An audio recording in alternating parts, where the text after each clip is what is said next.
It all starts with Ellie demanding that Joel swear everything that happened with the fireflies is true. Faced with her request, and even though he knows it was all a lie, Joel chooses to stick with the story. Without flinching, he promises her that things went down exactly the way he told her. With that answer, Ellie decides to leave that chapter behind and keep moving forward, carrying the weight of what happened but not letting it hold her back. Then we see the giraffe again, only this time she's not alone. Now she's with her herd, enjoying the feast nature has laid out for them in the form of lush greenery, which has begun to spread over the concrete remains of the dead city, breathing a bit of life back into the ruins. Not too far from there, we find the group of survivors with Abby. They've arrived at a makeshift graveyard where the fallen fireflies have been laid to rest. One of them, curious about the rumors, wonders out loud why Joel would do what people say he did, suggesting he might have kidnapped some girl. But Abby's quick to shut that down, making it crystal clear that all of that is bogus. Still, the conversation goes on, throwing out the idea that Joel might be hiding something unreal, Ellie's immunity, even though the thought it's dismissed pretty quick for sounding way too far-fetched, but still, it plants a seed of doubt. Then one of them suggests looking for the fireflies until another one snaps back, blunt as hell, reminding him there ain't no one left to find cause the people they're talking about are lying right beneath their feet. That's when one of them speaks up and says a guy in their crew,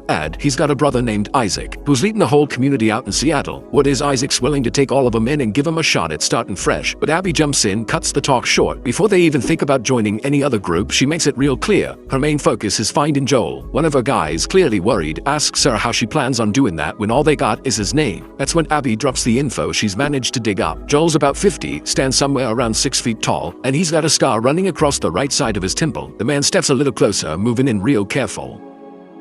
He tries to calm her down, talk her out of going on a mission that's so uncertain. He tells her that once they're in Seattle, they'll have way more resources, more eyes, more ears, and from there, maybe they'll have a real shot at digging up a solid lead that could actually point him straight to Joel. But before making any final call, Abby wants to know one thing: if they're really gonna stick by her side in all this. And faced with how dead set she is, her guy looks her in the eye and swears they're gonna find Joel. And when they do, they'll take him out for her, no matter what. That's when Abby finally accepts his support. And before leaving that place behind, a place heavy with memory and grief, she says goodbye to her fallen friends, setting her necklace down gently on one of the graves. With her voice steady and her eyes locked on the headstone, she makes him a promise that before she ends Joel's life, she's gonna make sure he suffers slowly. She's gonna torture him piece by piece until he pays tenfold for everything he's done.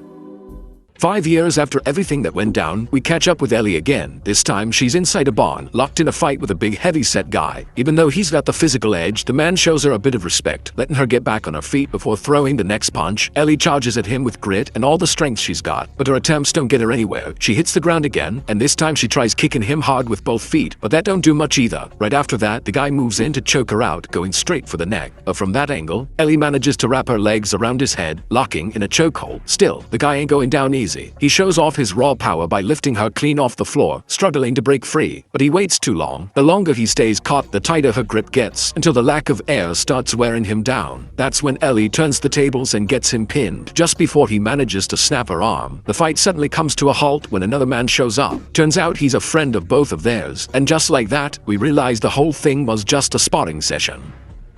When he sees how smug and satisfied Ellie looks after what seems like a solid win, the guy she just took down admits that he'd been holding back the whole time, said his buddy told him to ease up so he wouldn't end up knocking her out cold. That right there ticks Ellie off. She warns him not to ever underestimate her again or try to play her like that. As she changes clothes, she admits that yeah, even if it was all a bit of a setup, the fight was still intense and honestly kinda satisfying. Later on, when her friend asks if she's gonna show up to the event going down that night, she doesn't even hesitate. It's like a given, something that's just part of life around there, maybe even expected. As she steps out of the barn, we get a better look at where she's living now. Ellie's part of a settlement in Jackson, Wyoming, a quiet little mountain town where a couple hundred folks have built a well-organized and peaceful way of living. People in the community are always busy, doing upkeep like unclogging pipes that have been jammed up with roots, everyone pitching in to keep the place running smooth. Meanwhile, we catch up with Joel. He's working on some repair project of his own, focused, hands deep in whatever he's fixing, until he's interrupted by Dina, a young woman from town who also happens to be Ellie's best friend. She's there asking him for help fixing a busted clay pipe, and Joel's like, yeah, I'll swing by later. When Dina shows some curiosity about what he's working on, he tells her he's fixing up some breakers. He even offers to show her how it's done, starts breaking it down, explaining how electrical circuits work and how to tell if there's still a current running through them. In the middle of this impromptu little lesson, Dina suddenly shifts gears and asks why Ellie's been so cold with him lately. Joel tries to brush it off, chalking it up to just one of those teenage phases, you know, that thing where kids start pushing away from their parents or whoever's looking out for them. He figures it's something that'll blow over with time, but then his whole vibe shifts. The calm sorta melts off his face and you can see the worry creeping in. He gets quiet and then, almost like he's talking to himself, he wonders out loud what it is he did wrong. Says maybe he's a bit too rough around the edges, too protective. But beyond that, he can't quite pin down a real reason for Ellie keeping her distance. In the end, Joel shrugs and says he can't be holding himself responsible for other people's feelings. That one line makes Dina raise an eyebrow, like she's starting to suspect Joel might be going to therapy with Gail, the town's therapist, and the second Joel realizes he's been caught, you can see the embarrassment all over his face, not wanting to drag the convo out any longer. He tells her to go on and fix that pipe like they'd planned, but right before she heads off, he looks her in the eye and seriously asks her not to tell anybody that he's seeing a shrink.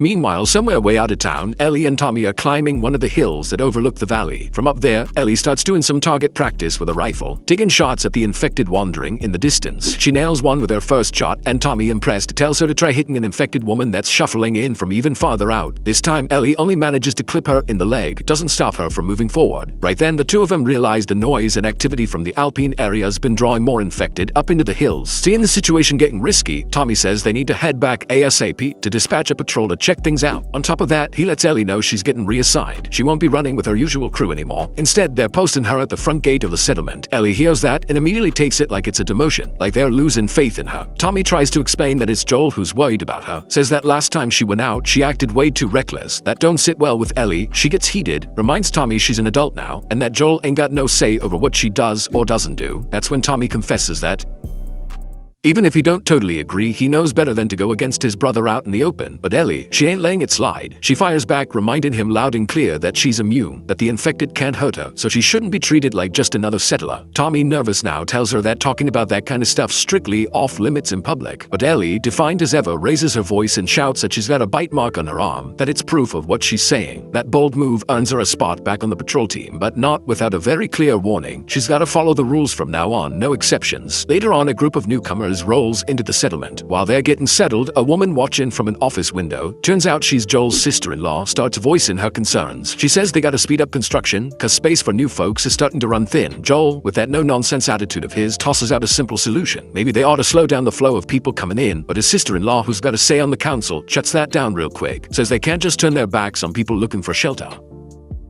just like they once needed help themselves. Still, Joel pushes back, saying that keeping their own folks safe should come first. Letting people in non-stop without a solid system, that's asking for trouble in his eyes. Right after that, Tommy shows up and links up with the family. Joel looks him over and asks where his rifle's at. Tommy, not wanting to spill the truth, lies without blinking. Says he was out hunting alone, doesn't mention he'd gone up the ridge with Ellie. Before Joel heads out to work, his sister-in-law sees him off with a comment that hits home. She reminds him that once upon a time, he was a refugee too, looking for a place to call home. Later that day, Joel makes his way to Gail's place. She's the community's therapist. She greets him with a glass of whiskey, saying it's her way of celebrating his birthday. As a thank you, Joel hands her a small bouquet of flowers, just a little symbolic gesture before they get into the session. Once they sit down, Joel opens up, says he's been following her advice, trying to give Ellie her space, not hovering, not pressuring her. He's been taking a step back, letting her come around in her own time, but with a heavy